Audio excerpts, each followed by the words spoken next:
In this video, we're diving into a thrilling mix of mystery, deception, and shocking twists that will keep you on the edge of your seat. First, we have a seemingly simple inheritance that holds deadly secrets, as an old family mystery comes back to haunt the living in the Lemesurier inheritance. Then, a cheap flat turns into a chilling puzzle of betrayal and danger in the adventure of the cheap flat, where nothing is as it seems. And just when you think you've caught your breath, the Plymouth Express takes you on a deadly train ride, where a murder mystery unravels with every stop. Every turn of the page, every clue, and every moment will lead you closer to shocking truths no one saw coming. Trust me, you won't be able to look away as these stories unfold in ways that will leave you speechless. Are you ready to unlock the dark secrets hidden in these three unforgettable tales? Watch now and prepare for the ride of your life. Agatha Christie wrote The Lemesurier Inheritance during a period when she was deeply exploring themes of fate and familial curses, which were common in Gothic literature. The story was first published in 1923, a time when Christie was solidifying her reputation as the Queen of Crime. This period was marked by her interest in psychological depth, particularly the concept of inherited guilt and the influence of family legacies on individual destinies. The character of Hercule Poirot, with his logical and methodical approach, often served as a counterpoint to the superstitions and irrational beliefs prevalent in society, which is vividly reflected in this story. Agatha Christie, The Lemesurier Inheritance. In company with Poirot, I have investigated many strange cases, but none, I think, to compare with that extraordinary series of events which held our interest over a period of many years, and which culminated in the ultimate problem brought to Poirot to solve. Our attention was first drawn to the family history of the Lemesurier one evening during the war. Poirot and I had but recently come together again, renewing the old days of our acquaintanceship in Belgium. He had been handling some little matter for the War Office, disposing of it to their entire satisfaction, and we had been dining at the Carlton with a brass hat who paid Poirot heavy compliments in the intervals of the meal. The brass hat had to rush away to keep an appointment with someone, and we finished our coffee in a leisurely fashion before following his example. As we were leaving the room, I was hailed by a voice which struck a familiar note, and turned to see Captain Vincent Lemesurier, a young fellow whom I had known in France. He was with an older man, whose likeness to him proclaimed him to be of the same family. Such proved to be the case, and he was introduced to us as Mr. Hugo Lemesurier, uncle of my young friend. I did not really know Captain Lemesurier at all intimately, but he was a pleasant young fellow, somewhat dreamy in manner, and I remembered hearing that he belonged to an old and exclusive family with a property in Northumberland, which dated from before the Reformation. Poirot and I were not in a hurry, and at the younger man's invitation we sat down at the table with our two newfound friends, and chatted pleasantly enough on various matters.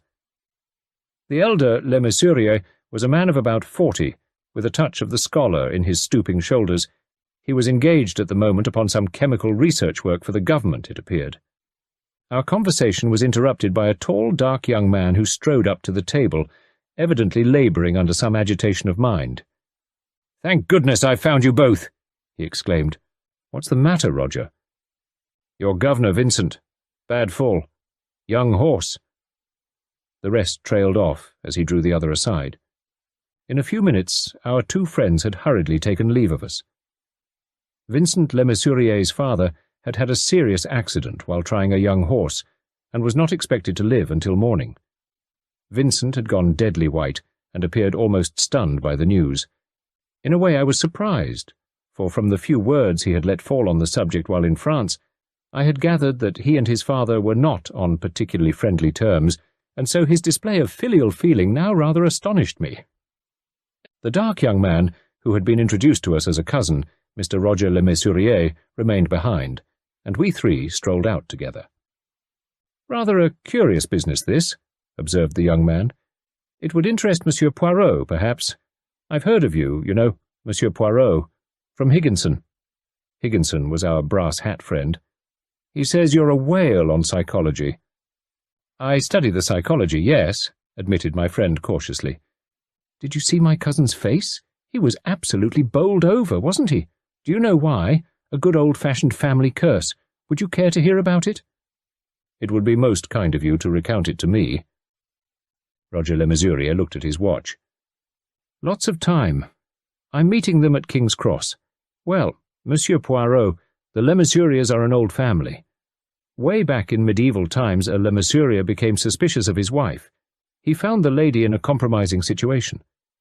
She swore that she was innocent, but old Baron Hugo didn't listen. She had one child, a son, and he swore that the boy was no child of his and should never inherit. I forget what he did. Some pleasing medieval fancy like walling up the mother and son alive. Anyway, he killed them both, and she died protesting her innocence and solemnly cursing the Lemesuriers forever. No firstborn son of a Lemesurier should ever inherit, so the curse ran. Well, time passed, and the lady's innocence was established beyond doubt. I believe that Hugo wore a hair shirt and ended up his days on his knees in a monk's cell. But the curious thing is that from that day to this, no firstborn son ever has succeeded to the estate. It's gone to brothers, to nephews, to second sons, never to the eldest son. Vincent's father was the second of 5 sons, the eldest of whom died in infancy. Of course, all through the war, Vincent has been convinced that whoever else was doomed, he certainly was. But strangely enough, his 2 younger brothers have been killed, and he himself has remained unscathed. "An interesting family history," said Poirot thoughtfully. "But now his father is dying, and he, as the eldest son, succeeds." "Exactly. A curse has gone rusty, unable to stand the strain of modern life." Poirot shook his head, as though deprecating the other's jesting tone. Roger Lemesurier looked at his watch again, and declared that he must be off. The sequel to the story came on the morrow, when we learned of the tragic death of Captain Vincent Lemesurier. He had been travelling north by the Scotch mail train, and during the night must have opened the door of the compartment and jumped out on the line. The shock of his father's accident, coming on top of the shell shock, was deemed to have caused temporary mental aberration. The curious superstition prevalent in the Lemesurier family was mentioned in connection with the new heir, his father's brother, Ronald Lemesurier, whose only son had died on the Somme. I suppose our accidental meeting with young Vincent on the last evening of his life quickened our interest in anything that pertained to the Lemesurier family, for we noted with some interest 2 years later the death of Ronald Lemesurier, who had been a confirmed invalid at the time of his succession to the family estates. His brother John succeeded him, a hale, hearty man with a boy at Eton. Certainly an evil destiny overshadowed the Lemesuriers. On his very next holiday the boy managed to shoot himself, fatally. His father's death, which occurred quite suddenly after being stung by a wasp, gave the estate over to the youngest brother of the 5, Hugo, whom we remembered meeting on the fatal night at the Carlton. Beyond commenting on the extraordinary series of misfortunes which befell the Lemesuriers, we had taken no personal interest in the matter, but the time was now close at hand when we were to take a more active part. One morning, Mrs. Lemesurier was announced. She was a tall, active woman, possibly about 30 years of age, who conveyed by her demeanour a great deal of determination and strong common sense. She spoke with a faint transatlantic accent. "Monsieur Poirot, I am pleased to meet you. My husband, Hugo Lemesurier, met you once many years ago, but you will hardly remember the fact." "I recollect it perfectly, madame. It was at the Carlton." "That's quite wonderful of you. Monsieur Poirot, I'm very worried." "What about madame?" "My elder boy. I've 2 boys, you know. Ronald's 8, and Gerald 6. Proceed, madame. Why should you be worried about little Ronald?" "Monsieur Poirot, within the last 6 months, he has had 3 narrow escapes from death. Once, from drowning, when we were all down at Cornwall this summer. Once, when he fell from the nursery window, and once from ptomaine poisoning." Perhaps Poirot's face expressed rather too eloquently what he thought, for Mrs. Lemesurier hurried on with hardly a moment's pause. "Of course I know you think I'm just a silly fool of a woman making mountains out of molehills." "No, indeed, madame. Any mother might be excused for being upset at such occurrences. But I hardly see where I can be of any assistance to you. I'm not le bon Dieu to control the waves. For the nursery window I should suggest some iron bars. And for the food, what can equal a mother's care? But why should these things happen to Ronald and not to Gerald?" "The chance, madame. Le hasard." "You think so?" "What do you think, madame? You and your husband?" A shadow crossed Mrs. Lemesurier's face. "It's no good going to Hugo. He won't listen. As perhaps you may have heard, there's supposed to be a curse on the family. No eldest son can succeed. Hugo believes in it. He's wrapped up in the family history, and he's superstitious to the last degree. When I go to him with my fears, he just says it's the curse, and we can't escape it. But I'm from the States, Monsieur Poirot, and over there we don't believe much in curses. We like them as belonging to a real high-toned old family. It gives a sort of cachet, don't you know? I was just a musical comedy actress in a small part when Hugo met me, and I thought his family curse was just too lovely for words. That kind of thing's all right for telling round the fire on a winter's evening, but when it comes to one's own children, I just adore my children, Monsieur Poirot. I'd do anything for them." "So you decline to believe in the family legend, madame?" "Can a legend soar through an ivy stem?" "What is that you are saying, madame?" cried Poirot, an expression of great astonishment on his face. "I said, can a legend, or a ghost if you like to call it that, soar through an ivy stem? I'm not saying anything about Cornwall. Any boy might go out too far and get into difficulties, though Ronald could swim when he was 4 years old. But the ivy's different. Both the boys were very naughty. They'd discovered they could climb up and down by the ivy. They were always doing it. One day, Gerald was away at the time, Ronald did it once too often, and the ivy gave way and he fell. Fortunately, he didn't damage himself seriously, but I went out and examined the ivy. It was cut through, Monsieur Poirot, deliberately cut through." "It is very serious what you are telling me there, madame. You say your younger boy was away from home at the moment?" "Yes." "And at the time of the ptomaine poisoning, was he still away?" "No, they were both there." "Curious," murmured Poirot. "Now, madame, who are the inmates of your establishment?" "Miss Saunders, the children's governess, and John Gardner, my husband's secretary." Mrs. Lemesurier paused, as though slightly embarrassed. "And who else, madame?" "Major Roger Lemesurier, whom you also met on that night, I believe, stays with us a good deal." "Ah, yes, he is a cousin, is he not?" "A distant cousin. He does not belong to our branch of the family. Still, I suppose now he is my husband's nearest relative. He is a dear fellow, and we are all very fond of him. The boys are devoted to him." "It was not he who taught them to climb up the ivy?" "It might have been. He incites them to mischief often enough." "Madame, I apologize for what I said to you earlier.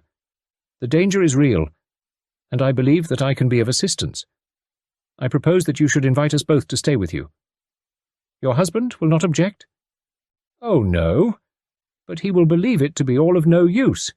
It makes me furious the way he just sits around and expects the boy to die." "Calm yourself, madame. Let us make our arrangements methodically." Our arrangements were duly made, and the following day saw us flying northward. Poirot was sunk in a reverie. He came out of it to remark abruptly, "It was from a train such as this that Vincent Lemesurier fell." He put a slight accent on the fell. "You don't suspect foul play there, surely?" I asked. "Has it struck you, Hastings, that some of the Lemesurier deaths were, shall we say, capable of being arranged? Take that of Vincent, for instance. Then the Eton boy, an accident with a gun, is always ambiguous. Supposing this child had fallen from the nursery window and been dashed to death, what more natural and unsuspicious? But why only the one child, Hastings? Who profits by the death of the elder child? His younger brother, a child of 7. Absurd. "They mean to do away with the other later," I suggested, though with the vaguest ideas as to who they were. Poirot shook his head as though dissatisfied. "Ptomaine poisoning," he mused. Atropine will produce much the same symptoms. Yes, there is need for our presence." Mrs. Lemesurier welcomed us enthusiastically. Then she took us to her husband's study and left us with him. He had changed a good deal since I saw him last. His shoulders stooped more than ever, and his face had a curious pale grey tinge. He listened while Poirot explained our presence in the house. "How exactly like Sadie's practical common sense," he said at last. "Remain by all means, Monsieur Poirot, and I thank you for coming. But what is written is written. The way of the transgressor is hard. We Lemesuriers know none of us can escape the doom." Poirot mentioned the sawn-through ivy, but Hugo seemed very little impressed. "Doubtless some careless gardener. Yes, there may be an instrument, but the purpose behind is plain, and I will tell you this, Monsieur Poirot, it cannot be long delayed." Poirot looked at him attentively. "Why do you say that?" "Because I myself am doomed. I went to a doctor last year. I am suffering from an incurable disease. The end cannot be much longer delayed, but before I die, Ronald will be taken. Gerald will inherit." "And if anything were to happen to your second son also?" "Nothing will happen to him. He is not threatened." "But if it did," persisted Poirot. "My cousin Roger is the next heir." We were interrupted.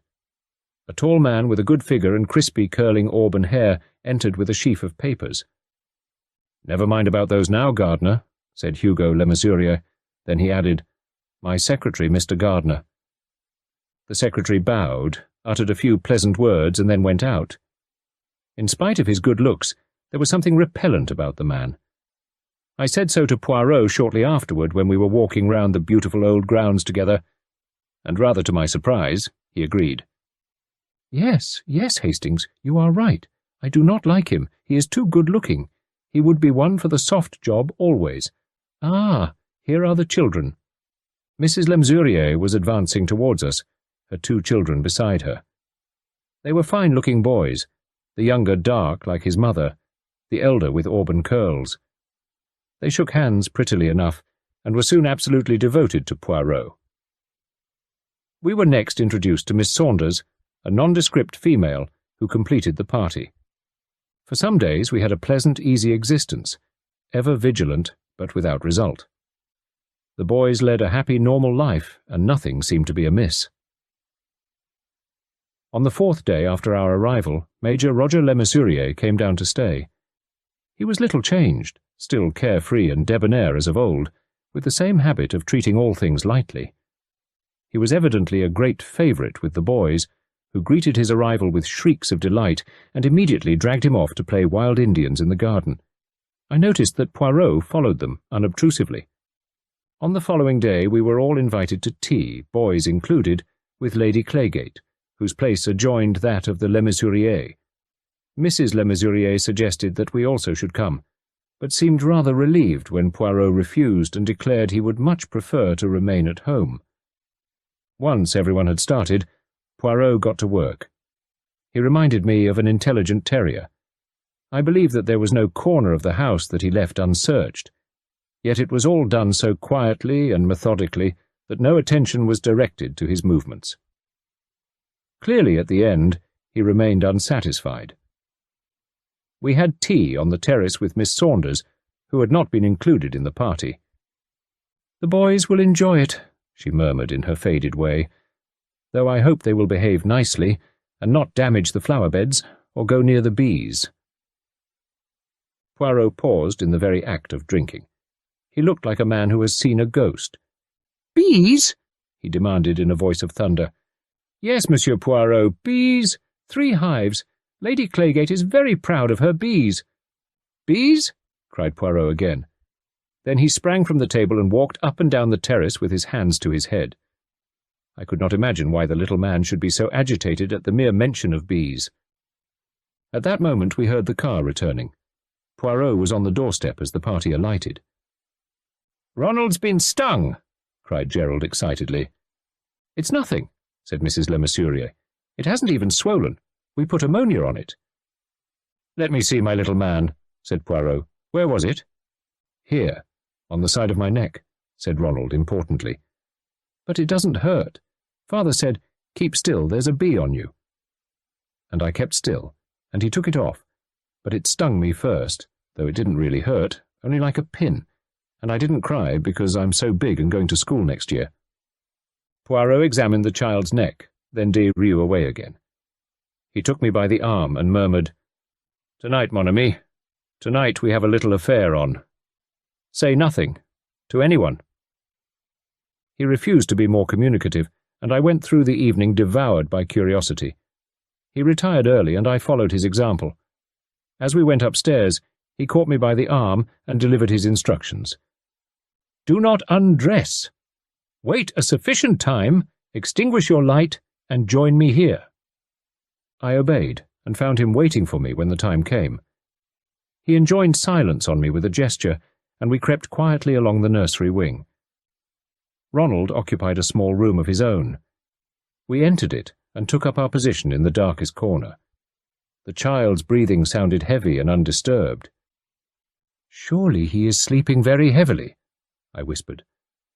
Poirot nodded. "Drugged," he murmured. "Why?" "So that he should not cry out at—" "At what?" I asked, as Poirot paused. "At the prick of the hypodermic needle, mon ami. Hush! Let us speak no more, not that I expect anything to happen for some time." But in this Poirot was wrong. Hardly 10 minutes had elapsed before the door opened softly, and someone entered the room. I heard a sound of quick, hurried breathing. Footsteps moved to the bed, and then there was a sudden click. The light of a little electric lantern fell on the sleeping child. The holder of it was still invisible in the shadow. The figure laid down the lantern. With the right hand it brought forth a syringe. With the left it touched the boy's neck. Poirot and I sprang at the same minute. The lantern rolled to the floor, and we struggled with the intruder in the dark. His strength was extraordinary. At last we overcame him. "The light, Hastings. I must see his face, though I fear I know only too well whose face it will be." So did I thought, as I groped for the lantern. For a moment I had suspected the secretary, egged on by my secret dislike of the man, but I felt assured by now that the man who stood to gain by the death of his 2 childish cousins was the monster we were tracking. My foot struck against the lantern. I picked it up and switched on the light. It shone full on the face of Hugo Lemesurier, the boy's father. The lantern almost dropped from my hand. "Impossible," I murmured hoarsely. "Impossible." Lemesurier was unconscious. Poirot and I between us carried him to his room and laid him on the bed. Poirot bent and gently extricated something from his right hand. He showed it to me. It was a hypodermic syringe. I shuddered. "What is in it? Poison?" "Formic acid, I fancy." "Formic acid?" "Yes, probably obtained by distilling ants. He was a chemist, you remember. Death would have been attributed to the bee sting." "My God," I muttered. "His own son, and you expected this?" Poirot nodded gravely. "Yes, he is insane, of course. I imagine that the family history has become a mania with him. His intense longing to succeed to the estate led him to commit the long series of crimes. Possibly the idea occurred to him first when travelling north that night with Vincent. He couldn't bear the prediction to be falsified. Ronald's son was already dead, and Ronald himself was a dying man. They are a weakly lot. He arranged the accident to the gun, and, which I did not suspect until now, contrived the death of his brother John by this same method of injecting formic acid into the jugular vein. His ambition was realized then, and he became the master of the family acres. But his triumph was short-lived. He found that he was suffering from an incurable disease, and he had the madman's fixed idea: the eldest son of a Lemesurier could not inherit. I suspect that the bathing accident was due to him.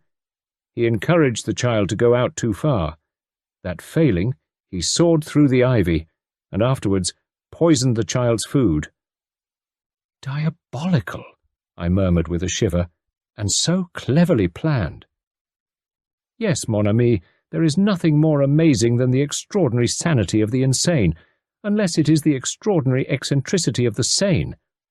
I imagine that it is only lately that he has completely gone over the borderline. There was method in his madness to begin with. And to think that I suspected Roger, that splendid fellow. It was the natural assumption, mon ami. We knew that he also travelled north with Vincent that night. We knew, too, that he was the next heir after Hugo and Hugo's children. But our assumption was not borne out by the facts. The ivy was sawn through when only little Ronald was at home, but it would be to Roger's interest that both children should perish. In the same way, it was only Ronald's food that was poisoned.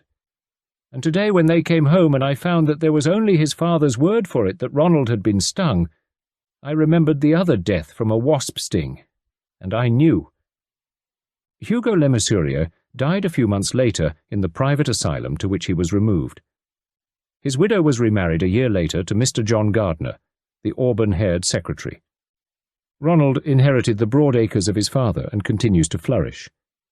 "Well, well," I remarked to Poirot, "another illusion gone. You have disposed very successfully of the curse of the Lemesurier." "I wonder," said Poirot very thoughtfully. "I wonder very much indeed." "What do you mean?" "Mon ami, I will answer you with one significant word. Red." "Blood?" I queried, dropping my voice to an awe-stricken whisper. "Always you have the imagination melodramatic, Hastings. I refer to something much more prosaic. The colour of little Ronald Lemesurier's hair." The lost mine. I laid down my bank book with a sigh. "It is a curious thing," I observed, "but my overdraft never seems to grow any less." "And it perturbs you not? Me, if I had an overdraft, never should I close my eyes all night," declared Poirot. "You deal in comfortable balances, I suppose?" I retorted. £444, 4 and 4 pence, said Poirot with some complacency. "A neat figure, is it not? It must be tact on the part of your bank manager. He is evidently acquainted with your passion for symmetrical details. What about investing, say, 300 of it in the Porcupine oil fields? Their prospectus, which is advertised in the papers today, says that they will pay 100% dividends next year." "Not for me," said Poirot, shaking his head. "I like not the sensational. For me, the safe, the prudent investment, les rentes, the consoles, the, how do you call it, the conversion." "Have you never made a speculative investment?" "No, mon ami," replied Poirot severely. "I have not.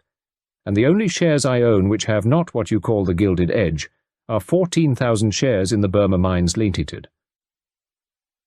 Poirot paused with an air of waiting to be encouraged to go on. "Yes," I prompted. "And for them I paid no cash. No, they were the reward of the exercise of my little grey cells. You would like to hear the story? Yes?" Of course I would. These mines are situated in the interior of Burma, about 200 miles inland from Rangoon. They were discovered by the Chinese in the 15th century and worked down to the time of the Mohammedan rebellion, being finally abandoned in the year 1868. The Chinese extracted the rich lead-silver ore from the upper part of the ore body, smelting it for the silver alone and leaving large quantities of rich lead-bearing slag. This, of course, was soon discovered when prospecting work was carried out in Burma, but owing to the fact that the old workings had become full of loose filling and water, all attempts to find the source of the ore proved fruitless. Many parties were sent out by syndicates, and they dug over a large area, but this rich. Prize still eluded them. But a representative of one of the syndicates got on the track of a Chinese family who were supposed to have still kept a record of the situation of the mine. The present head of the family was one Wu Ling. "What a fascinating page of commercial romance!" I exclaimed. "Is it not? Ah, mon ami, one can have romance without golden-haired girls of matchless beauty. No, I am wrong. It is auburn hair that so excites you always. You remember—" "Go on with the story," I said hastily. "Eh bien, my friend, this Wu Ling was approached. He was an estimable merchant, much respected in the province where he lived. He admitted at once that he owned the documents in question and was perfectly prepared to negotiate for this sale, but he objected to dealing with anyone other than principals. Finally, it was arranged that he should journey to England and meet the directors of an important company. Wu Ling made the journey to England in the SS Assunta, and the Assunta docked at Southampton on a cold, foggy morning in November. One of the directors, Mr. Pearson, went down to Southampton to meet the boat, but owing to the fog, the train down was very much delayed, and by the time he arrived, Wu Ling had disembarked and left by special train for London. Mr. Pearson returned to town somewhat annoyed, as he had no idea where the Chinaman proposed to stay. Later in the day, however, the offices of the company were rung up on the telephone. Wu Ling was staying at the Russell Square Hotel. He was feeling somewhat unwell after the voyage, but declared himself perfectly able to attend the board meeting on the following day. The meeting of the board took place at 11 o'clock. When 11:30 came and Wu Ling had not put in an appearance, the secretary rang up the Russell Hotel. In answer to his inquiries, he was told that the Chinaman had gone out with a friend about 10:30. It seemed clear that he had started out with the intention of coming to the meeting, but the morning wore away, and he did not appear. It was, of course, possible that he had lost his way, being unacquainted with London, but at a late hour that night he had not returned to the hotel. Thoroughly alarmed now, Mr. Pearson put matters in the hands of the police. On the following day there was still no trace of the missing man, but towards evening of the day after that again, a body was found in the Thames, which proved to be that of the ill-fated Chinaman. Neither on the body, nor in the luggage at the hotel, was there any trace of the papers relating to the mine. At this juncture, mon ami, I was brought into the affair. Mr. Pearson called upon me. While profoundly shocked by the death of Wu Ling, his chief anxiety was to recover the papers which were the object of the Chinaman's visit to England.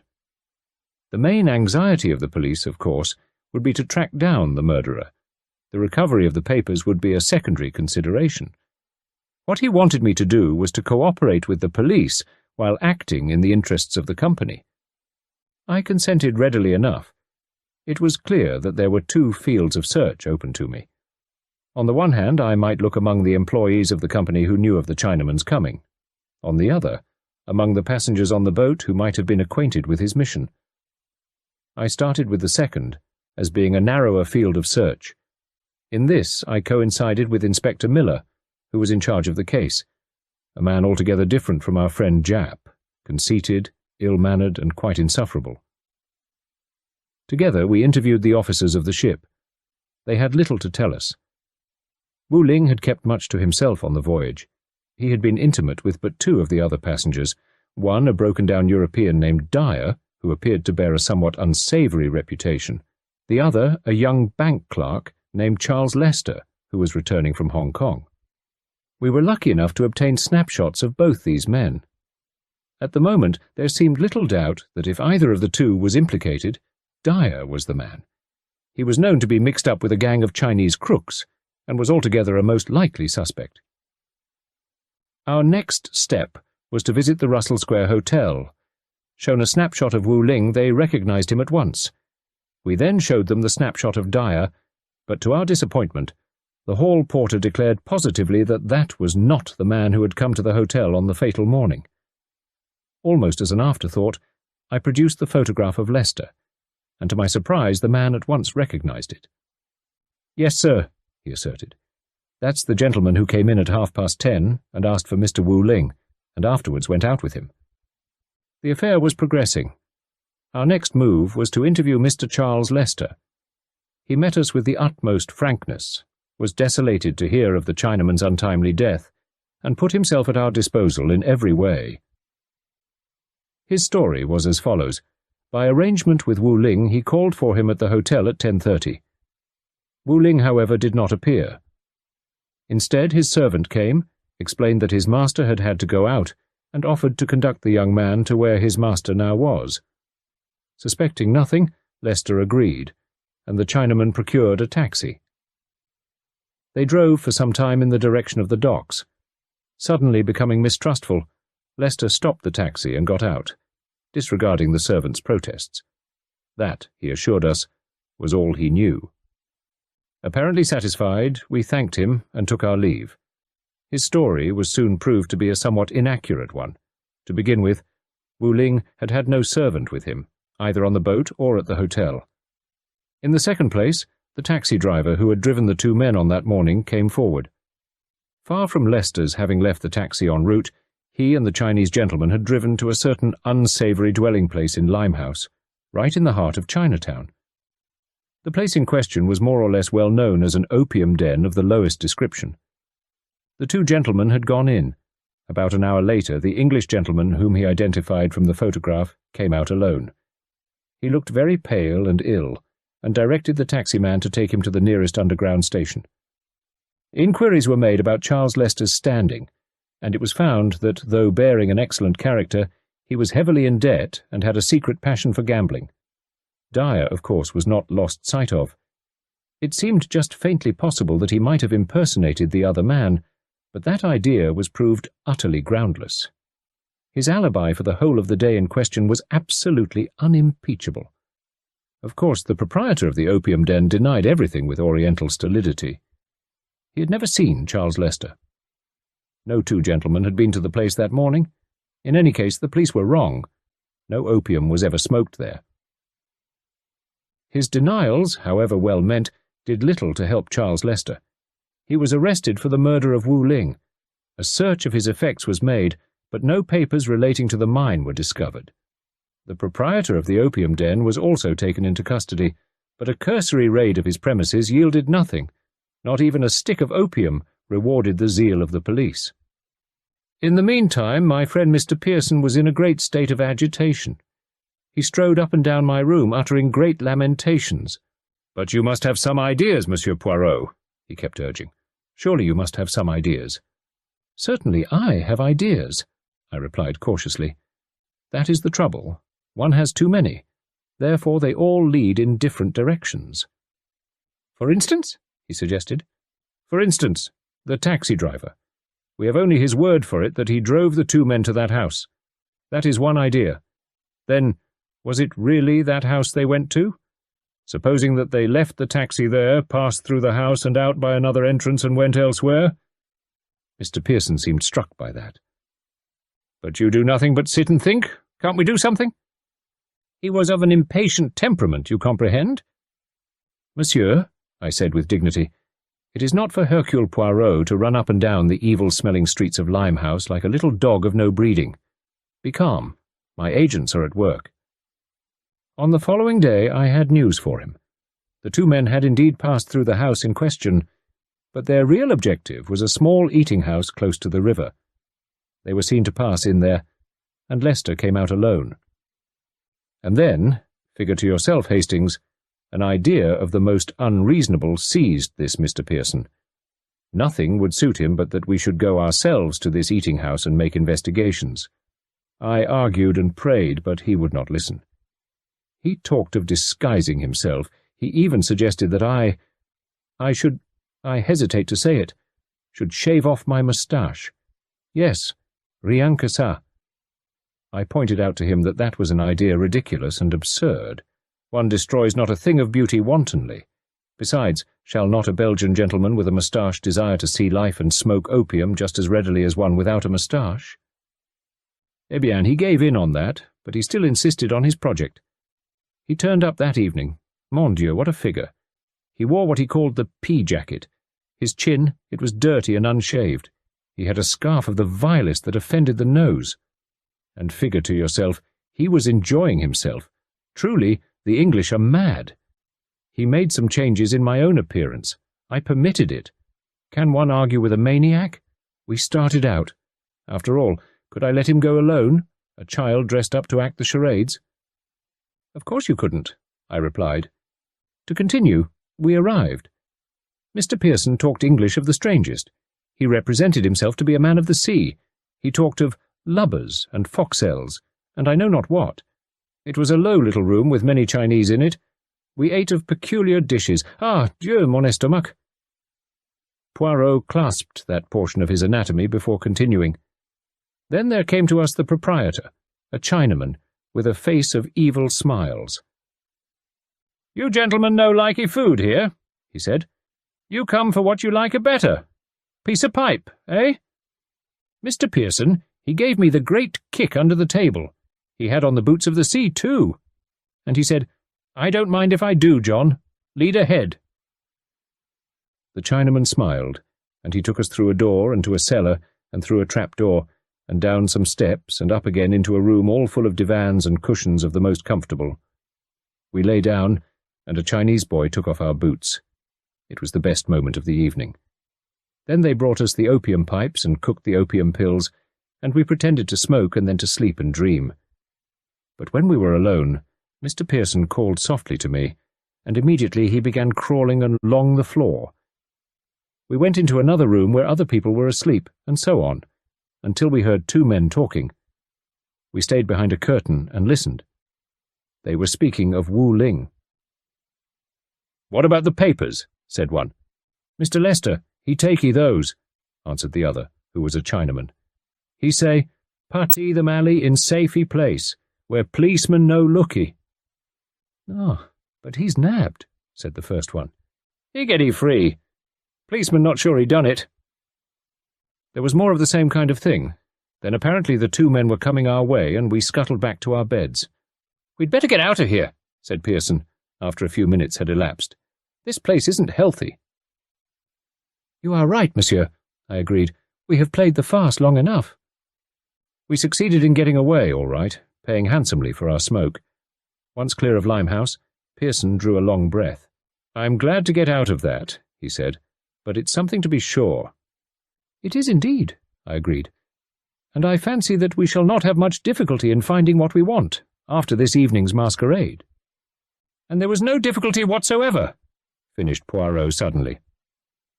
This abrupt ending seemed so extraordinary that I stared at him. But where were they?" I asked. "In his pocket, tout simplement." "But in whose pocket?"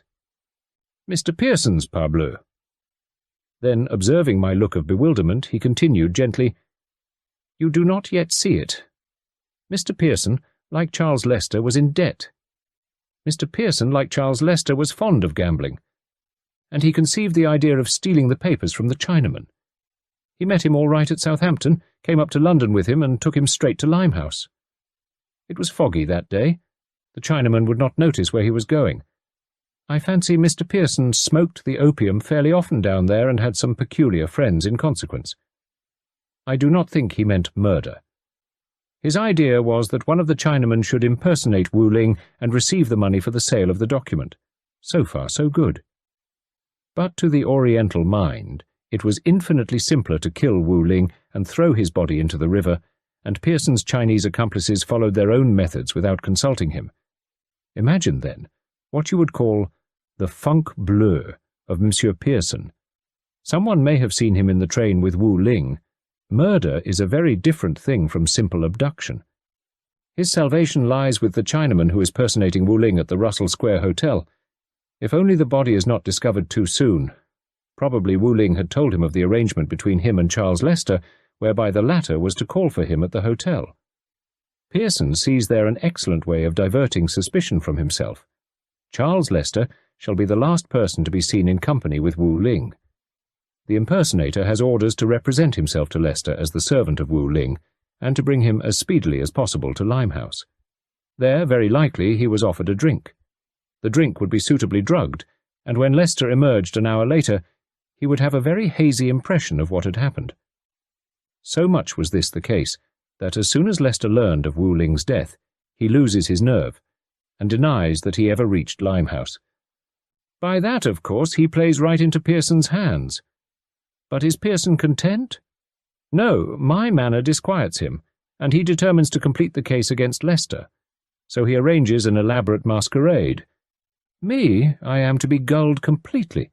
Did I not say just now that he was as a child acting the charades? Eh bien, I play my part. He goes home rejoicing. But in the morning, Inspector Miller arrives on his doorstep. The papers are found on him. The game is up. Bitterly he regrets permitting himself to play the farce with Hercule Poirot. There was only one real difficulty in the affair. "What was that?" I demanded curiously. "Convincing Inspector Miller! What an animal that! Both obstinate and imbecile. And in the end, He took all the credit." "Too bad," I cried. "Ah, well, I had my compensations.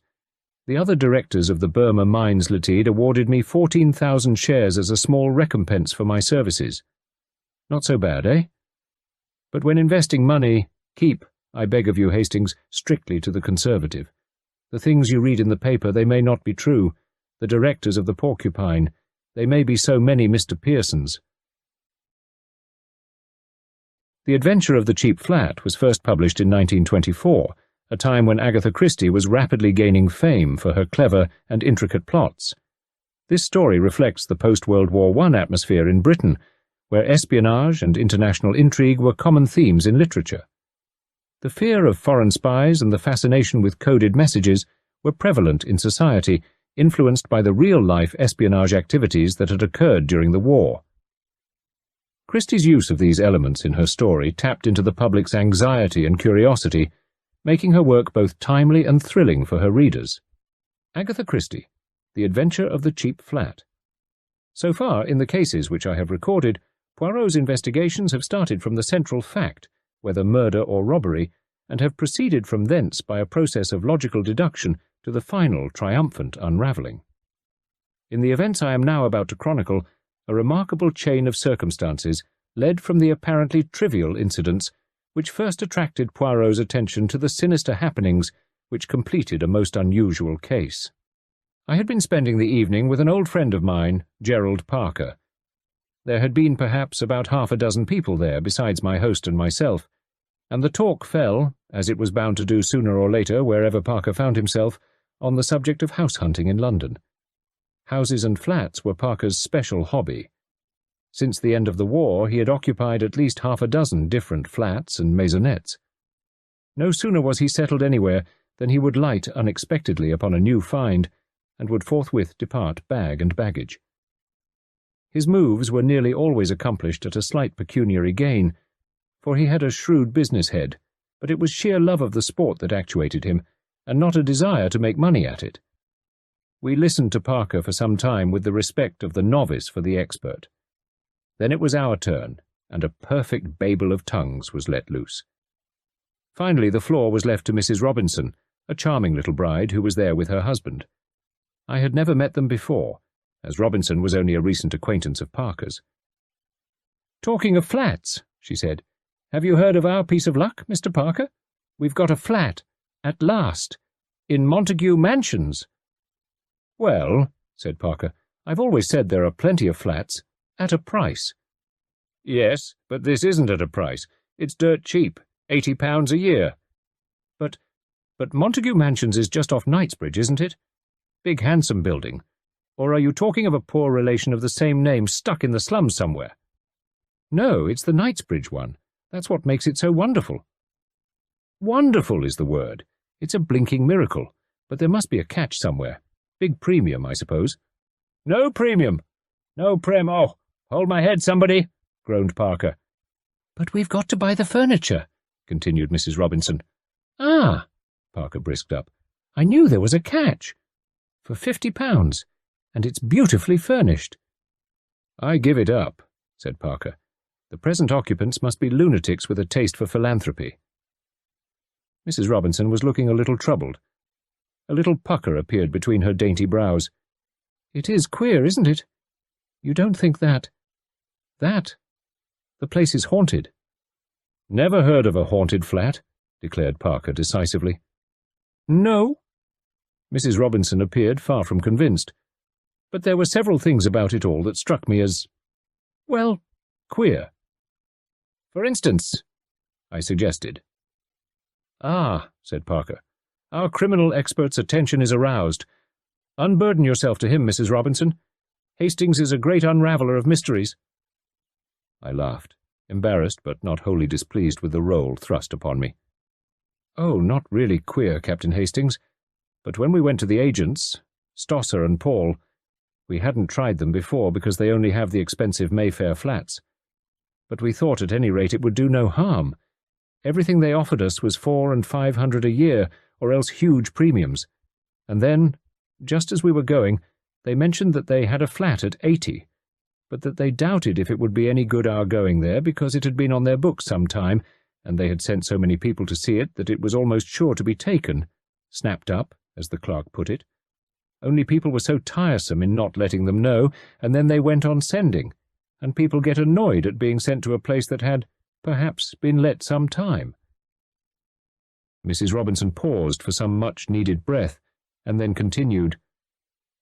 We thanked him, and said that we quite understood it would probably be no good, but that we should like an order all the same, just in case.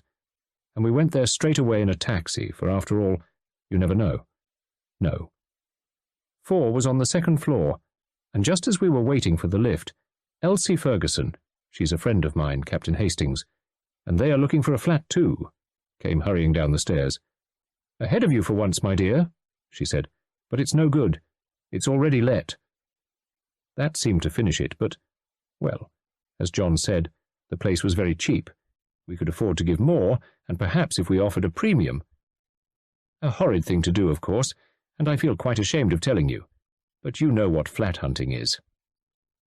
I assured her that I was well aware that in the struggle for house room, the baser side of human nature frequently triumphed over the higher, and that the well-known rule of dog eat dog always applied. So we went up, and, would you believe it, the flat wasn't let at all. We were shown over it by the maid, and then we saw the mistress, and the thing was settled then and there. Immediate possession and £50 for the furniture. We signed the agreement next day, and we are to move in tomorrow. Mrs. Robinson paused triumphantly. And what about Mrs. Ferguson? Asked Parker. Let's have your deductions, Hastings. Obvious, my dear Watson, I quoted lightly. She went to the wrong flat. Oh, Captain Hastings, how clever of you, cried Mrs. Robinson admiringly. I rather wished Poirot had been there. Sometimes I have the feeling that he rather underestimates my capabilities. The whole thing was rather amusing, and I propounded the thing as a mock problem to Poirot on the following morning. He seemed interested, and questioned me rather narrowly as to the rents of flats in various localities. A curious story, he said thoughtfully. Excuse me, Hastings, I must take a short stroll. When he returned about an hour later, his eyes were gleaming with a peculiar excitement. He laid his stick on the table and brushed the nap of his hat with his usual tender care before he spoke. It is as well, mon ami, that we have no affairs of moment on hand. We can devote ourselves wholly to the present investigation. What investigation are you talking about? The remarkable cheapness of your friend's, Mrs. Robinson's, new flat. Poirot, you are not serious. I am most serious. Figure to yourself, my friend, that the real rent of those flats is $350. I have just ascertained that from the landlord's agents, and yet this particular flat is being sublet at £80. Why? There must be something wrong with it. Perhaps it is haunted, as Mrs. Robinson suggested. Poirot shook his head in a dissatisfied manner. Then again, how curious it is that her friend tells her the flat is let, and when she goes up, behold, it is not so at all. But surely you agree with me that the other woman must have gone to the wrong flat. That is the only possible solution. You may or may not be right on that point, Hastings. The fact still remains that numerous other applicants were sent to see it, and yet, in spite of its remarkable cheapness, it was still in the market when Mrs. Robinson arrived. That shows that there must be something wrong about it. Mrs. Robinson did not seem to notice anything amiss. Very curious, is it not? Did she impress you as being a truthful woman, Hastings? She was a delightful creature. Evidemment, since she renders you incapable of replying to my question. Describe her to me, then. Well, she's tall and fair. Her hair's really a beautiful shade of auburn. Always you have had a penchant for auburn hair, murmured Poirot. But continue. Blue eyes and a very nice complexion, and, well, that's all, I think, I concluded lamely. And her husband? Oh, he's quite a nice fellow. Nothing startling. Dark or fair? I don't know. Betwixt and between, and just an ordinary sort of face. Poirot nodded. Yes, there are hundreds of these average men, and anyway, you bring more sympathy and appreciation to your description of women. Do you know anything about these people? Does Parker know them well? They are just recent acquaintances, I believe. But surely, Poirot, you don't think for an instant— Poirot raised his hand. Tout doucement, mon ami. Have I said that I think anything? All I say is, it is a curious story, and there is nothing to throw light upon it, except perhaps the lady's name, eh, Hastings? Her name is Stella, I said stiffly, but I don't see— Poirot interrupted me with a tremendous chuckle.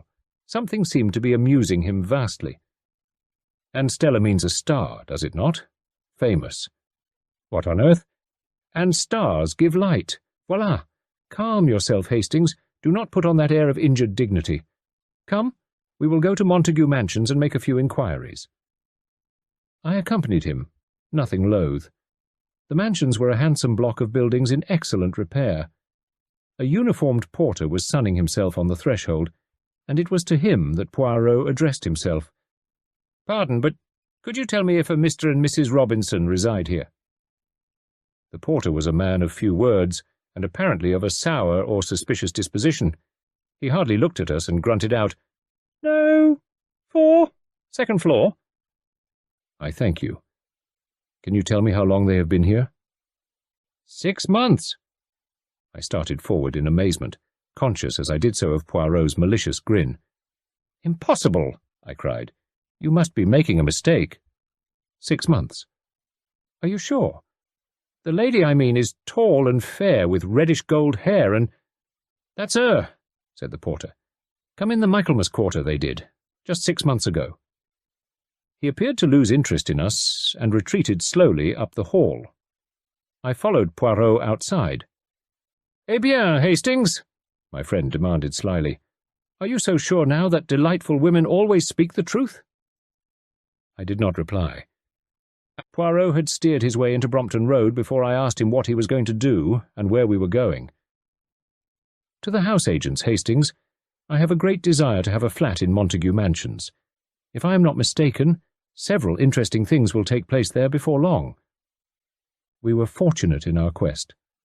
No, 8 on the 4th floor was to be let furnished at 10 guineas a week. Poirot promptly took it for a month.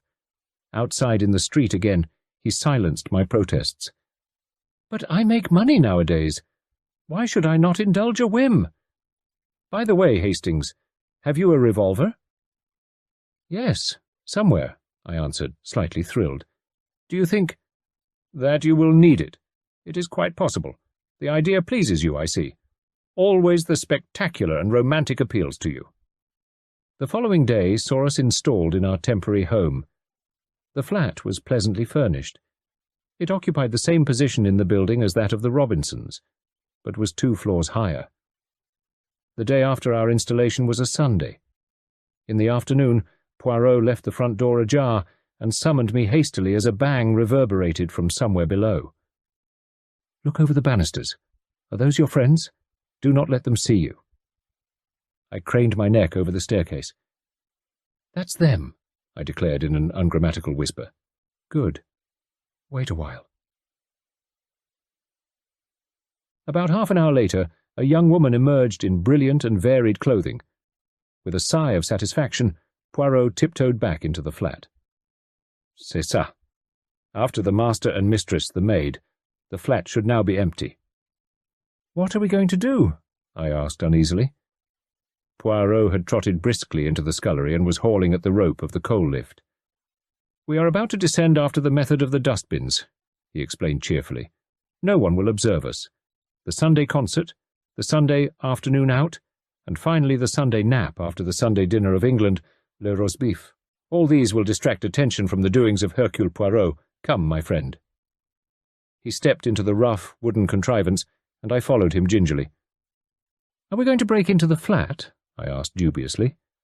Poirot's answer was not too reassuring. "Not precisely today," he replied. Pulling on the rope, we descended slowly till we reached the 2nd floor. Poirot uttered an exclamation of satisfaction as he perceived that the wooden door into the scullery was open. "You observe? Never do they bolt these doors in the daytime, and yet anyone could mount or descend as we have done. At night, yes, though not always then, and it is against that we are going to make provision." He had drawn some tools from his pocket as he spoke, and at once set deftly to work, his object being to arrange the bolt, so that it could be pulled back from the lift. The operation only occupied about 3 minutes. Then Poirot returned the tools to his pocket, and we reascended once more to our own domain. On Monday, Poirot was out all day, but when he returned in the evening he flung himself into his chair with a sigh of satisfaction. "Hastings, shall I recount to you a little history, a story after your own heart, and which will remind you of your favourite cinema?" "Go ahead," I laughed. "I presume that it is a true story, not one of your efforts of fancy." "It is true enough. Inspector Japp of Scotland Yard will vouch for its accuracy, since it was through his kind offices that it came to my ears. Listen, Hastings. A little over 6 months ago, some important naval plans were stolen from an American government department. They showed the position of some of the most important harbour defences, and would be worth a considerable sum to any foreign government, that of Japan, for example. Suspicion fell upon a young man named Luigi Valdarno, an Italian by birth, who was employed in a minor capacity in the department and who was missing at the same time as the papers. Whether Luigi Valdarno was the thief or not, he was found 2 days later on the east side in New York, shot dead. The papers were not on him. Now for some time past, Luigi Valdarno had been going about with a Miss Elsa Hart, a young concert singer who had recently appeared and who lived with a brother in an apartment in Washington. Nothing was known of the antecedents of Miss Elsa Hart, and she disappeared suddenly about the time of Valdarno's death. There are reasons for believing that she was in reality an accomplished international spy who has done much nefarious work under various aliases. The American Secret Service, whilst doing their best to trace her, also kept an eye upon certain insignificant Japanese gentlemen living in Washington. They felt pretty certain that when Elsa Hart had covered her tracks sufficiently, she would approach the gentleman in question. One of them left suddenly for England a fortnight ago. On the face of it, therefore, it would seem that Elsa Hart is in England. Poirot paused and then added softly, "The official description of Elsa Hart is height 5'7", eyes blue, hair auburn, fair complexion, nose straight, no special distinguishing marks." "Mrs. Robinson!" I gasped. "Well, there is a chance of it anyhow," amended Poirot. "Also, I learn that a swarthy man, a foreigner of some kind, was inquiring about the occupants of number 4 only this morning. Therefore, mon ami, I fear that you must forswear your beauty sleep tonight, and join me in my all-night vigil in the flat below, armed with that excellent revolver of yours, bien entendu." "Rather," I cried with enthusiasm, "when shall we start?" "The hour of midnight is both solemn and suitable, I fancy. Nothing is likely to occur before then." At 12 o'clock precisely, we crept cautiously into the coal lift and lowered ourselves to the second floor. Under Poirot's manipulation, the wooden door quickly swung inwards, and we climbed into the flat. From the scullery we passed into the kitchen, where we established ourselves comfortably in 2 chairs with the door into the hall ajar. "Now we have but to wait," said Poirot contentedly, closing his eyes. To me the waiting appeared endless. I was terrified of going to sleep. Just when it seemed to me that I had been there about 8 hours, and had, as I found out afterwards, in reality been exactly 1 hour and 20 minutes, a faint scratching sound came to my ears. Poirot's hand touched mine. I rose, and together we moved carefully in the direction of the hall. The noise came from there. Poirot placed his lips to my ear. "Outside the front door. They are cutting out the lock. When I give the word, not before, fall upon him from behind and hold him fast. Be careful, he will have a knife." Presently there was a rending sound, and a little circle of light appeared through the door. It was extinguished immediately, and then the door was slowly opened. Poirot and I flattened ourselves against the wall. I heard a man's breathing as he passed us. Then he flashed on his torch, and as he did so, Poirot hissed in my ear, "Allez!" We sprang together. Poirot, with a quick movement, enveloped the intruder's head with a light woolen scarf whilst I pinioned his arms. The whole affair was quick and noiseless. I twisted a dagger from his hand, and as Poirot brought down the scarf from his eyes, whilst keeping it wound tightly round his mouth, I jerked up my revolver where he could see it and understand that resistance was useless. As he ceased to struggle, Poirot put his mouth close to his ear and began to whisper rapidly. After a minute, the man nodded. Then, enjoining silence with a movement of the hand, Poirot led the way out of the flat and down the stairs. Our captive followed, and I brought up the rear with the revolver. When we were out in the street, Poirot turned to me.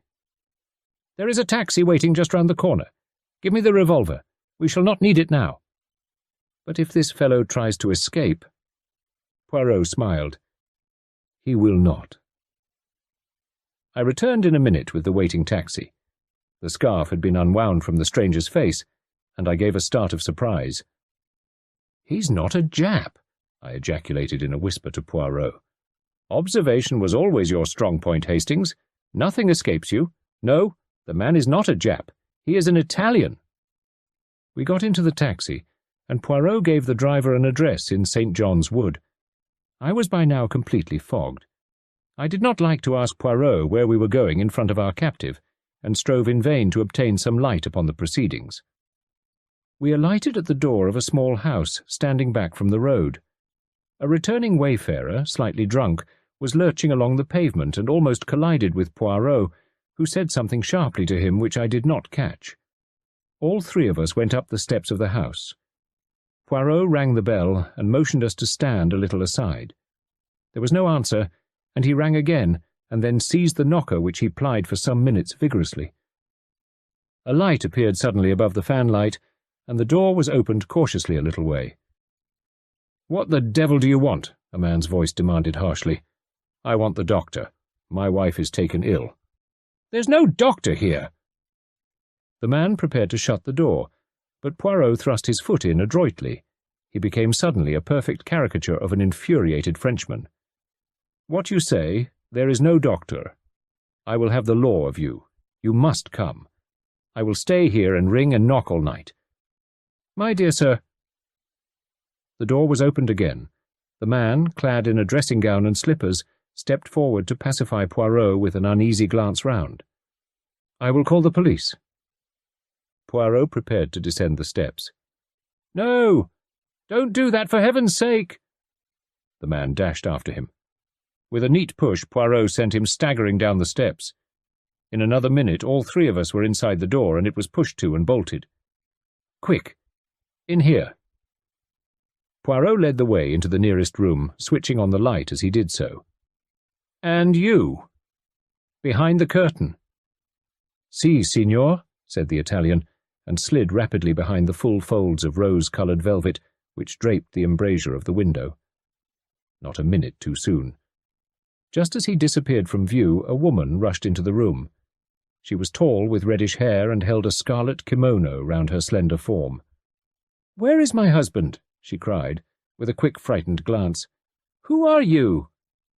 Poirot stepped forward with a bow. "It is to be hoped your husband will not suffer from a chill.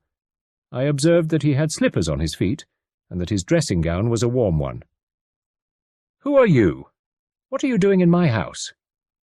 "It is true that none of us have the pleasure of your acquaintance, madame. It is especially to be regretted as one of our number has come specially from New York in order to meet you." The curtains parted, and the Italian stepped out.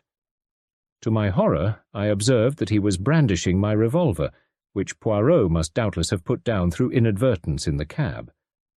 The woman gave a piercing scream and turned to fly, but Poirot was standing in front of the closed door. "Let me by," she shrieked. "He will murder me." "Who was it that croaked Luigi Valdano?" asked the Italian hoarsely, brandishing the weapon, and sweeping each one of us with it. We dared not move. "My God, Poirot, this is awful. What shall we do?" I cried. "You will oblige me by refraining from talking so much, Hastings. I can assure you that our friend will not shoot until I give the word." "You sure of that, eh?" said the Italian, leering unpleasantly. It was more than I was, but the woman turned to Poirot like a flash. "What is it you want?" Poirot bowed. "I do not think it is necessary to insult Miss Elsa Hart's intelligence by telling her." With a swift movement, The woman snatched up a big black velvet cat, which served as a cover for the telephone. "They are stitched in the lining of that?" "Clever," murmured Poirot appreciatively. He stood aside from the door. "Good evening, madame. I will detain your friend from New York whilst you make your getaway." "What a fool!" roared the big Italian, and raising the revolver, he fired point-blank at the woman's retreating figure just as I flung myself upon him. But the weapon merely clicked harmlessly, and Poirot's voice rose in mild reproof. "Never will you trust your old friend, Hastings. I do not care for my friends to carry loaded pistols about with them, and never would I permit a mere acquaintance to do so. No, no, mon ami." This to the Italian, who swearing hoarsely. Poirot continued to address him in a tone of mild reproof. "See now what I have done for you. I have saved you from being hanged, and do not think that our beautiful lady will escape. No, no, the house is watched, back and front. Straight into the arms of the police they will go. Is not that a beautiful and consoling thought? Yes, you may leave the room now. But be careful, be very careful. He is gone. And my friend Hastings looks at me with eyes of reproach. But it was all so simple. It was clear from the first that out of several hundred probably applicants for number 4, Montague Mansions, only the Robinsons were considered suitable. Why? What was there that singled them out from the rest, at practically a glance? Their appearance? Possibly, but it was not so unusual. Their name, then? "But there's nothing unusual about the name of Robinson," I cried. "It's quite a common name." "Ah, sapristi, but exactly." That was the point. Elsa Hart and her husband, or brother, or whatever he really is, come from New York and take a flat in the name of Mr. and Mrs. Robinson. Suddenly they learn that one of these secret societies, the Mafia or the Camorra, to which doubtless Luigi Valdarno belonged, is on their track. What do? They hit on a scheme of transparent simplicity. Evidently they knew that their pursuers were not personally acquainted with either of them. What then can be simpler? They offer the flat at an absurdly low rental. Of the thousands of young couples in London looking for flats, there cannot fail to be several Robinsons. It is only a matter of waiting. If you will look at the name of Robinson in the telephone directory, you will realize that a fair-haired Mrs. Robinson was pretty sure to come along sooner or later. Then what will happen? The avenger arrives. He knows the name, he knows the address. He strikes. All is over, vengeance is satisfied, and Miss Elsa Hart has escaped by the skin of her teeth once more. By the way, Hastings, you must present me to the real Mrs. Robinson, that delightful and truthful creature. What will they think when they find their flat has been broken into? We must hurry back. Ah, that sounds like Jap and his friends arriving." A mighty tattoo sounded on the knocker. "How did you know this address?" I asked, as I followed Poirot out into the hall. "Oh, of course you had the first Mrs. Robinson followed when she left the other flat." "À la bonne heure, Hastings. You use your grey cells at last. Now for a little surprise for Jap." Softly unbolting the door, he stuck the cat's head round the edge and ejaculated a piercing meow. The Scotland Yard inspector, who was standing outside with another man, jumped in spite of himself. "Oh, it's only Monsieur Poirot at one of his little jokes," he exclaimed, as Poirot's head followed that of the cat. "Let us in, monsieur." "You have our friends safe and sound?" "Yes, we've got the birds all right, but they hadn't got the goods with them." "I see. So you come to search. Well, I am about to depart with Hastings, but I should like to give you a little lecture upon the history and habits of the domestic cat." "For the Lord's sake, have you gone completely balmy?" "The cat," declaimed Poirot, "was worshipped by the ancient Egyptians. It is still regarded as a symbol of good luck if a black cat crosses your path. This cat crossed your path tonight, Jap. To speak of the interior of any animal or any person is not, I know, considered polite in England. But the interior of this cat is perfectly delicate. I refer to the lining." With a sudden grunt, the second man seized the cat from Poirot's hand. "Oh, I forgot to introduce you," said Jap. "Mr. Poirot, this is Mr. Burt of the United States Secret Service." The American's trained fingers had felt what he was looking for. He held out his hand, and for a moment speech failed him. Then he rose to the occasion. "Pleased to meet you," said Mr. Burt. The Plymouth Express was first published in 1923 and later expanded into the novel The Mystery of the Blue Train, 1928. This short story reflects the glamour and intrigue of the 1920s, an era when train travel was a symbol of luxury and sophistication. The period also marked the rise of the detective fiction genre, with Agatha Christie becoming a household name. Christie's fascination with the psychological aspects of crime, particularly within the upper classes, is evident in this story.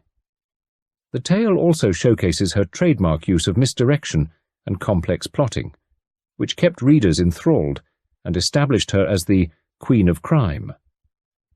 Agatha Christie, The Plymouth Express. Alex Simpson, RN, stepped from the platform at Newton Abbot into a first-class compartment of the Plymouth Express.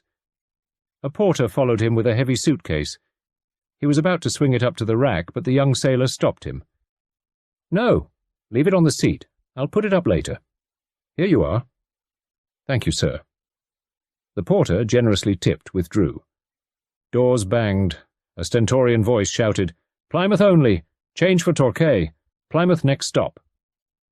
Then a whistle blew, and the train drew slowly out of the station. Lieutenant Simpson had the carriage to himself.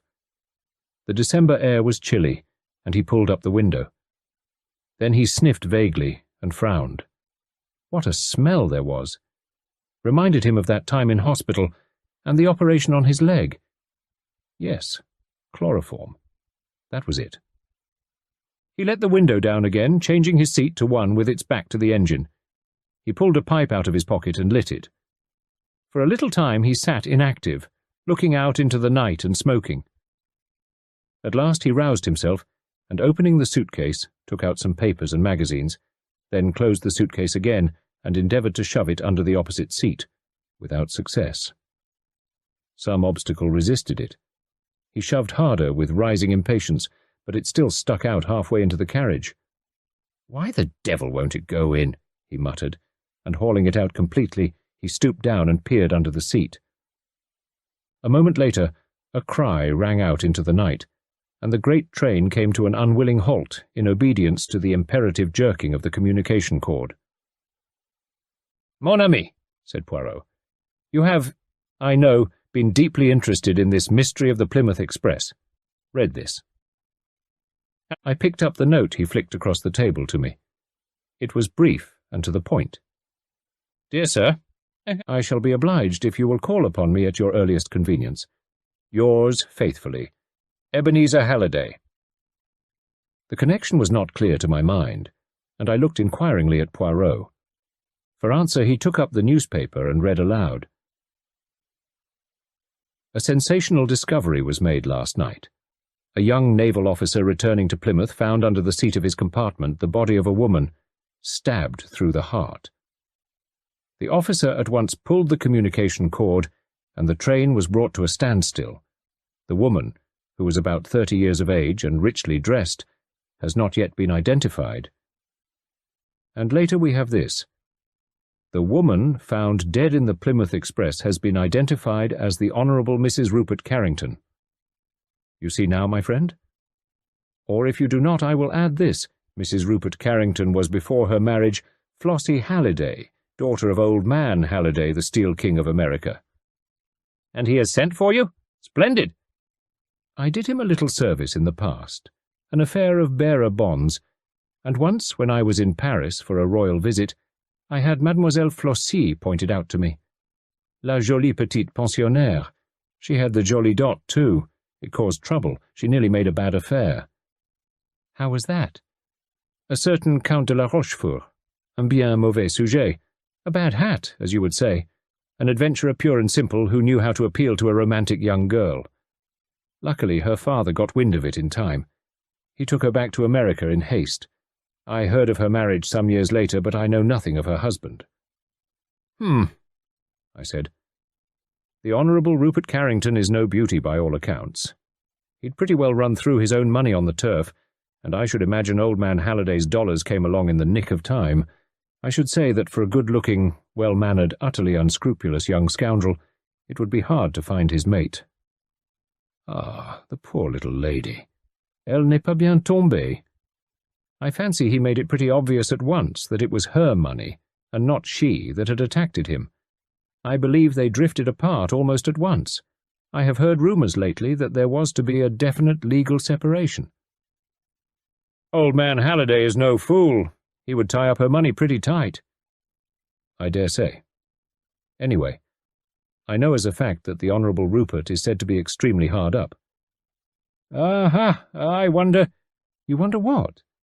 My good friend, do not jump down my throat like that. You are interested, I see.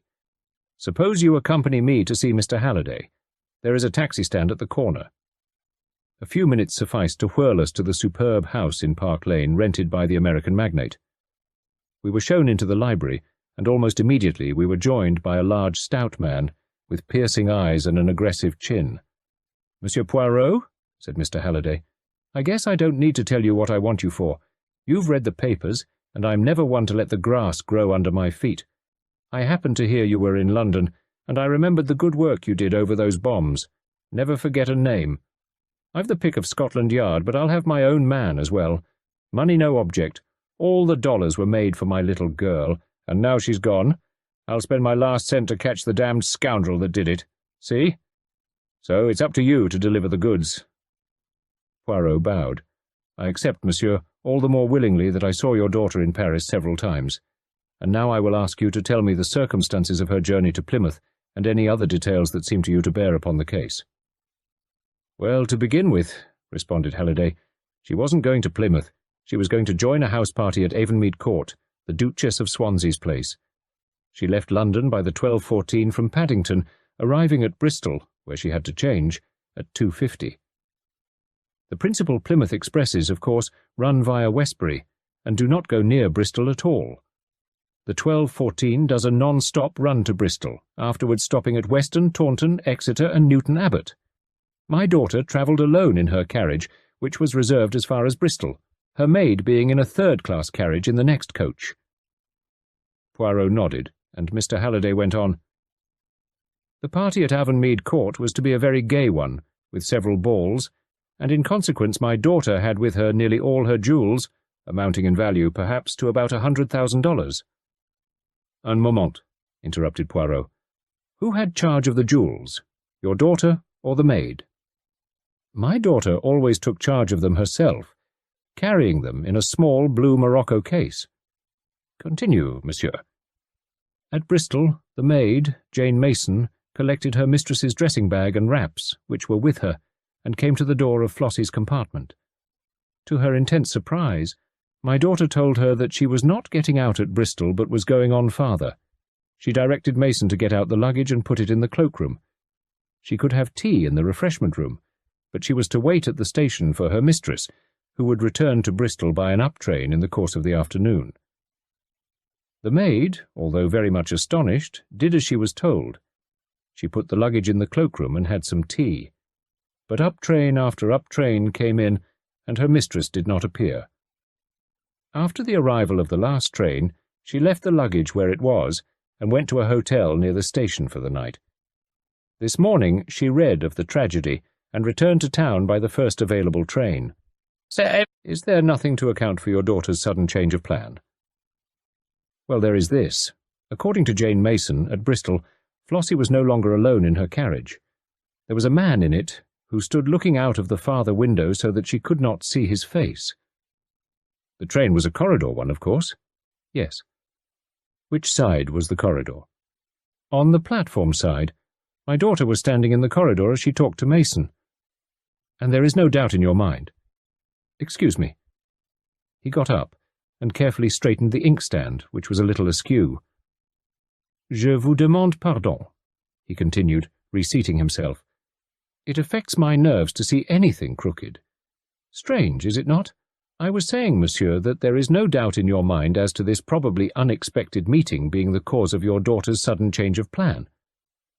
"It seems the only reasonable supposition." "You have no idea as to who the gentleman in question might be?"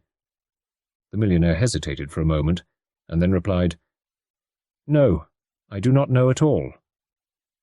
"Now, As to the discovery of the body. It was discovered by a young naval officer who at once gave the alarm.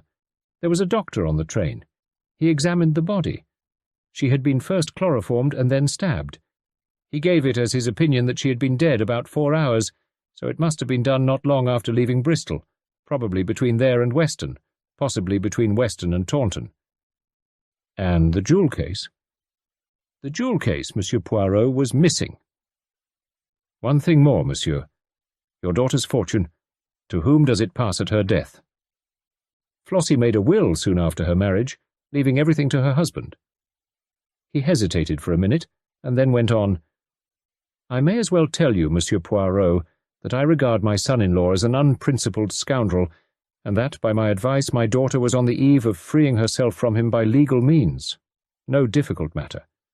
I settled her money upon her in such a way that he could not touch it during her lifetime, but although they have lived entirely apart for some years, she had frequently acceded to his demands for money, rather than face an open scandal. However, I was determined to put an end to this. At last Flossie agreed, and my lawyers were instructed to take proceedings. And where is Monsieur Carrington? In town. I believe he was away in the country yesterday, but he returned last night. Poirot considered a little while. Then he said, I think that is all, monsieur. You would like to see the maid, Jane Mason? If you please. Halliday rang the bell and gave a short order to the footman. A few minutes later, Jane Mason entered the room, a respectable, hard-featured woman, as emotionless in the face of tragedy as only a good servant can be. You will permit me to put a few questions? Your mistress, she was quite as usual before starting yesterday morning? Not excited or flurried? Oh, no, sir. But at Bristol she was quite different. Yes, sir, regular upset. So nervous she didn't seem to know what she was saying. What did she say exactly? Well, sir, as near as I can remember, she said, Mason, I've got to alter my plans. Something has happened. I mean, I'm not getting out here after all. I must go on.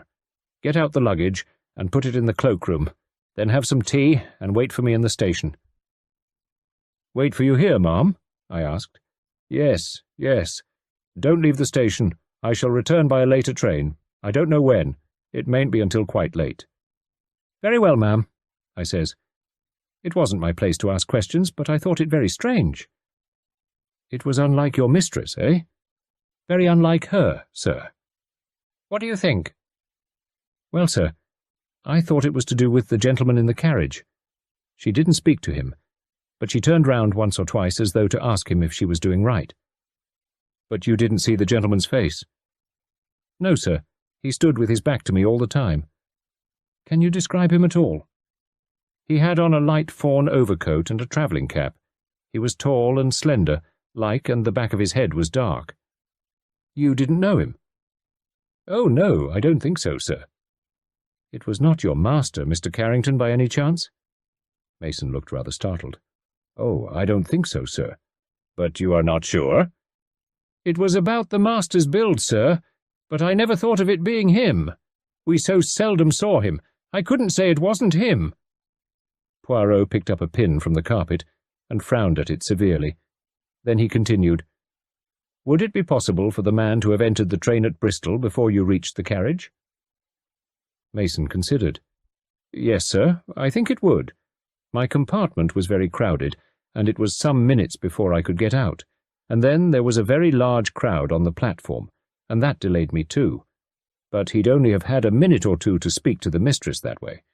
I took it for granted that he'd come along the corridor. That is more probable, certainly. He paused, still frowning. You know how the mistress was dressed, sir? The papers give a few details, but I would like you to confirm them. She was wearing a white fox fur, toque, sir, with a white spotted veil and a blue frieze coat and skirt, the shade of blue they call electric. Rather striking. Yes, remarked Mr. Halliday. Inspector Japp is in hopes that that may help us to fix the spot where the crime took place. Anyone who saw her would remember her. Précisément. Thank you, mademoiselle. The maid left the room. Well, Poirot got up briskly, that is all I can do here. except, monsieur, that I would ask you to tell me everything, but everything." "I have done so." "You are sure?" "Absolutely." "Then there is nothing more to be said. I must decline the case." "Why?" "Because you have not been frank with me." "I assure you—" "No, you are keeping something back." There was a moment's pause, and then Halliday drew a paper from his pocket and handed it to my friend. "I guess that's what you're after, Monsieur Poirot, though how you know about it fairly gets my goat." Poirot smiled and unfolded the paper. It was a letter written in thin, sloping handwriting. Poirot read it aloud. "Chère Madame, it is with infinite pleasure that I look forward to the felicity of meeting you again. After your so amiable reply to my letter, I can hardly restrain my impatience. I have never forgotten those days in Paris.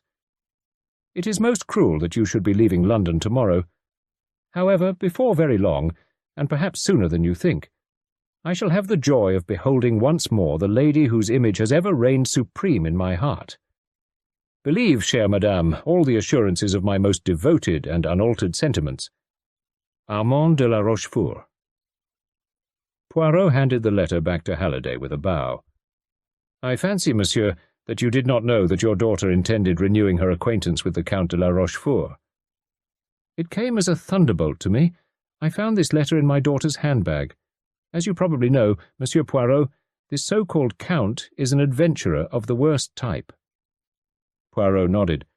"But I want to know how you knew of the existence of this letter." My friend smiled. "Monsieur, I did not. But to track footmarks and recognize cigarette ash is not sufficient for a detective. He must also be a good psychologist. I knew that you disliked and mistrusted your son-in-law. He benefits by your daughter's death. The maid's description of the mysterious man bears a sufficient resemblance to him. Yet you are not keen on his track. Why? Surely because your suspicions lie in another direction. Therefore you were keeping something back." "You're right, Monsieur Poirot. I was sure of Rupert's guilt until I found this letter. It unsettled me horribly." "Yes, the Count says before very long, and perhaps sooner than you think." "Obviously he would not want to wait until you should get wind of his reappearance. Was it he who travelled down from London by the 12:14 and came along the corridor to your daughter's compartment? The Count de la Rochefort is also, if I remember rightly, tall and dark." The millionaire nodded. "Well, monsieur, I will wish you good day. Scotland Yard has, I presume, a list of the jewels?" "Yes, I believe Inspector Japp is here now, if you would like to see him." Japp was an old friend of ours, and greeted Poirot with a sort of affectionate contempt. "And how are you, monsieur? No bad feeling between us, though we have got our different ways of looking at things. How are the little grey cells, eh? Going strong?" Poirot beamed upon him. "They function, my good Japp. Assuredly they do."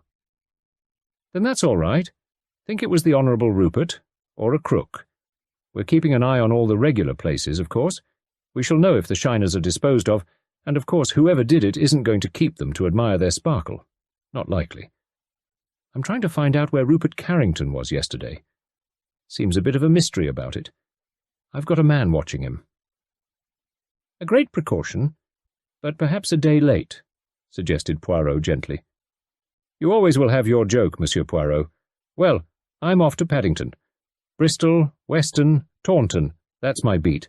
So long." "You will come round and see me this evening, and tell me the result?" "Sure thing, if I'm back." "The good inspector believes in matter in motion," murmured Poirot as our friend departed. "He travels, he measures footprints, he collects mud and cigarette ash. He is extremely busy. He is zealous beyond words. And if I mentioned psychology to him, do you know what he would do, my friend? He would smile. He would say to himself, 'Poor old Poirot. He ages. He grows senile.' Japp is the younger generation knocking on the door. And, ma foi, they are so busy knocking that they do not notice that the door is open." "And what are you going to do?" "As we have carte blanche, I shall expend 3d in ringing up the Ritz, where you may have noticed our Count is staying. After that, as my feet are a little damp and I have sneezed twice, I shall return to my rooms and make myself a tisane over the spirit lamp. I did not see Poirot again until the following morning. I found him placidly finishing his breakfast. "Well?" I inquired eagerly. "What has happened?" "Nothing. But Jap?" "I have not seen him." "The Count?" "He left the Ritz the day before yesterday." "The day of the murder?" "Yes." "Then that settles it. Rupert Carrington is cleared." "Because the Count de la Rochefort has left the Ritz. You go too fast, my friend. Anyway, he must be followed, arrested. But what could be his motive?" $100,000 worth of jewellery is a very good motive for anyone. No, the question to my mind is, why kill her? Why not simply steal the jewels? She would not prosecute. "Why not?" "Because she is a woman, mon ami. She once loved this man. Therefore she would suffer her loss in silence. And the Count, who is an extremely good psychologist where women are concerned, hence his successes, would know that perfectly well.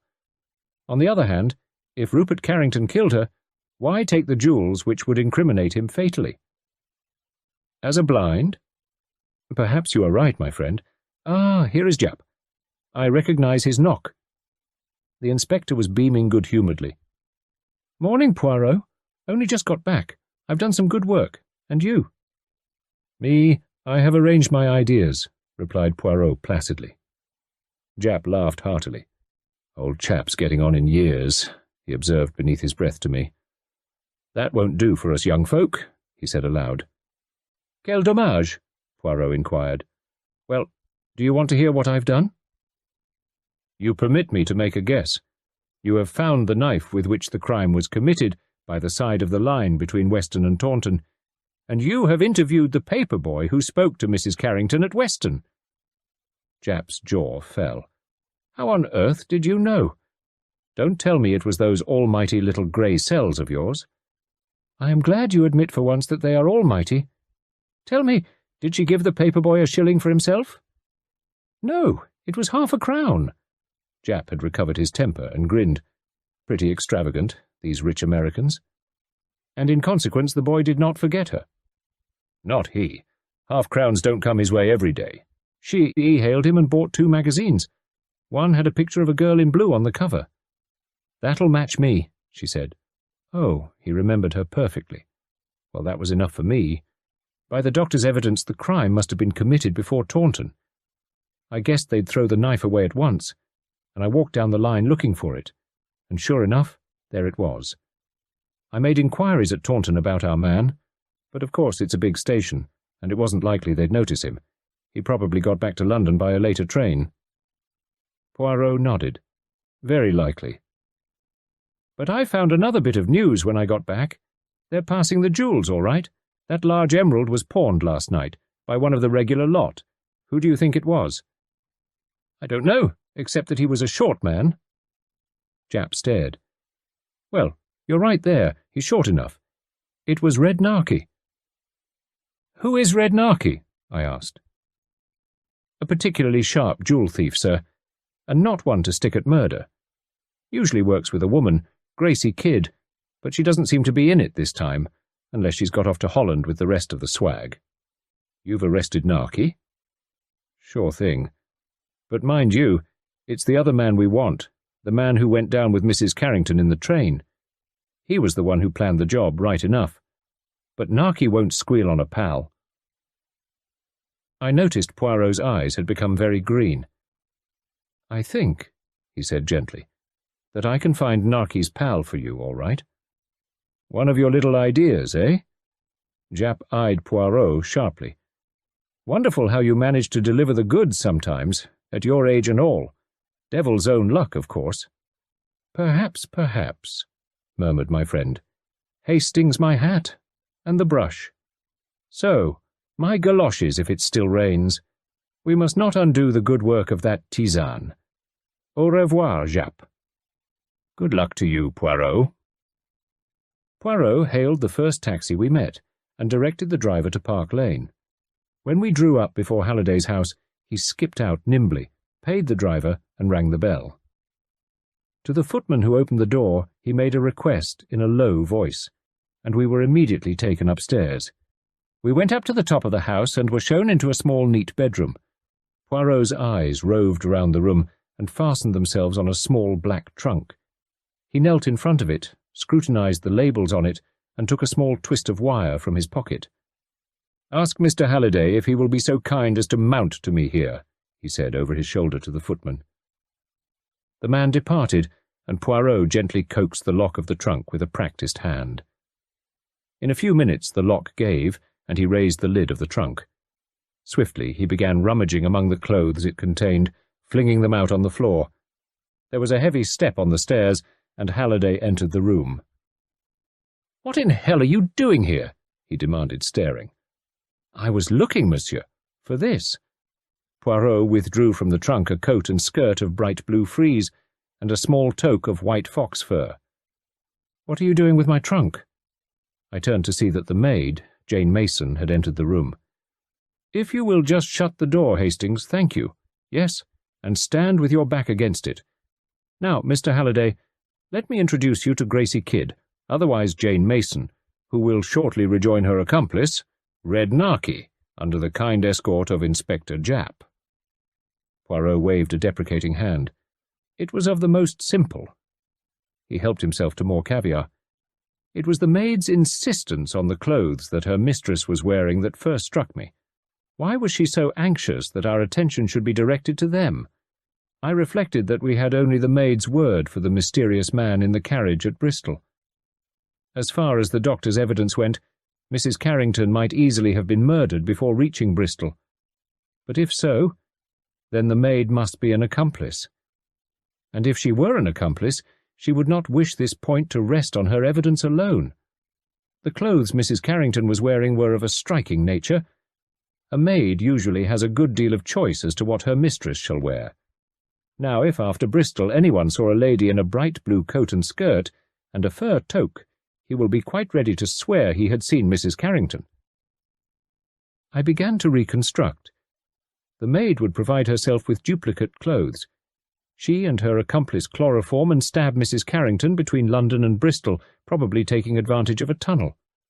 Her body is rolled under the seat, and the maid takes her place. At Weston, she must make herself noticed. How? In all probability, a newspaper boy will be selected. She will ensure his remembering her by giving him a large tip. She also drew his attention to the colour of her dress by a remark about one of the magazines. After leaving Weston, she throws the knife out of the window to mark the place where the crime presumably occurred, and changes her clothes, or buttons a long mackintosh over them. At Taunton, she leaves the train and returns to Bristol as soon as possible, where her accomplice has duly left the luggage in the cloakroom. He hands over the ticket, and himself returns to London. She waits on the platform, carrying out her role, goes to a hotel for the night, and returns to town in the morning, exactly as she said. When Japp returned from his expedition, he confirmed all my deductions. He also told me that a well-known crook was passing the jewels. I knew that whoever it was would be the exact opposite of the man Jane Mason described. When I heard that it was Red Narky who always worked with Gracie Kidd, well, I knew just where to find her. And the Count. The more I thought of it, the more I was convinced that he had nothing to do with it. That gentleman is much too careful of his own skin to risk murder. It would be out of keeping with his character. "Well, Monsieur Poirot," said Halliday, "I owe you a big debt, and the cheque I write after lunch won't go near to settling it." Poirot smiled modestly, and murmured to me, "The good Japp, he shall get the official credit, all right.